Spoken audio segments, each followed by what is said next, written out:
This is the CBS Evening News. Dan Rather reporting. Good evening.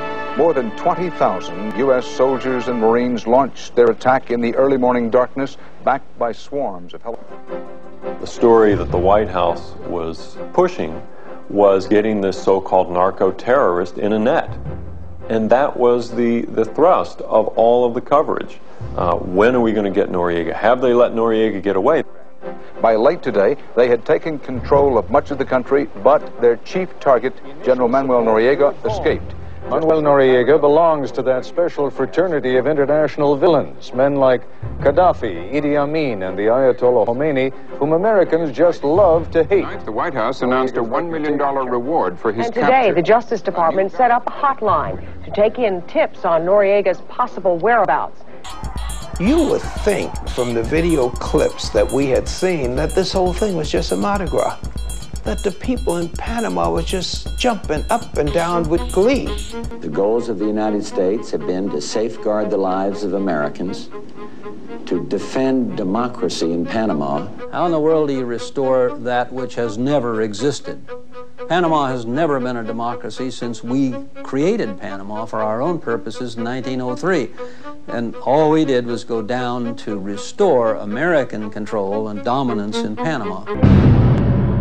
It was a complex operation. 27 targets were hit simultaneously. I heard some of my family get shot, and I don't know nothing else that's happened. I just was keep going because I was frightened to die. I was frightened to die. If I had to do it again, I would do it again, because the cost was high. It was men, women, civilians, and military that gave their lives, not for us. They gave their lives for democracy, for liberty, for freedom. And I don't mind paying any price under the sun to be free. The strategy was considered a stunning military and political success. The operation continues. In many ways, the invasion served as a testing ground for the Persian Gulf War 1 year later.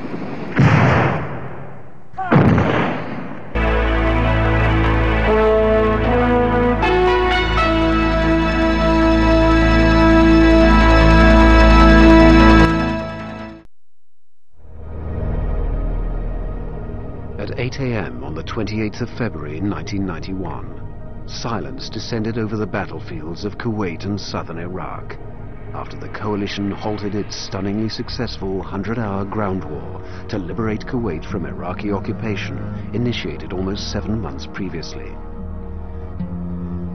Against the backdrop of arid desert and burning oil wells, the coalition had used its superior weapons and highly trained combat personnel to wreak havoc on what was then the 4th largest army in the world.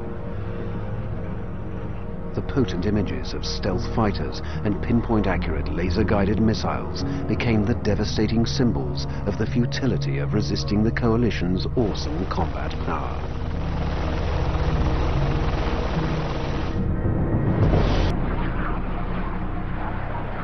The event that triggered the hostilities of January and February 1991 occurred back on the 2nd of August 1990, when Kuwait citizens awoke to the sounds of Iraqi T-72 tanks advancing down the streets of Kuwait City. Iraq, a state led by the brutal dictator Saddam Hussein, head of the Ba'ath Party, had committed an act of unprovoked aggression that shocked the world.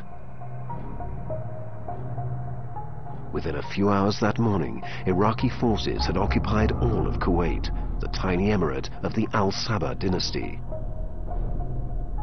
Saddam Hussein said, "Kuwait has been returned to the fold of her motherland, Iraq." Of course, the Brits, as the General can tell you, were at our side.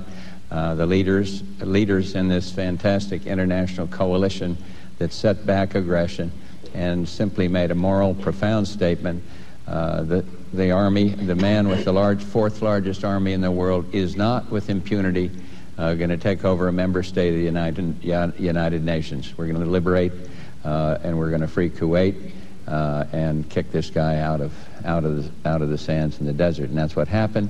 This is a point that a lot of people forget when they talk about how easy it was.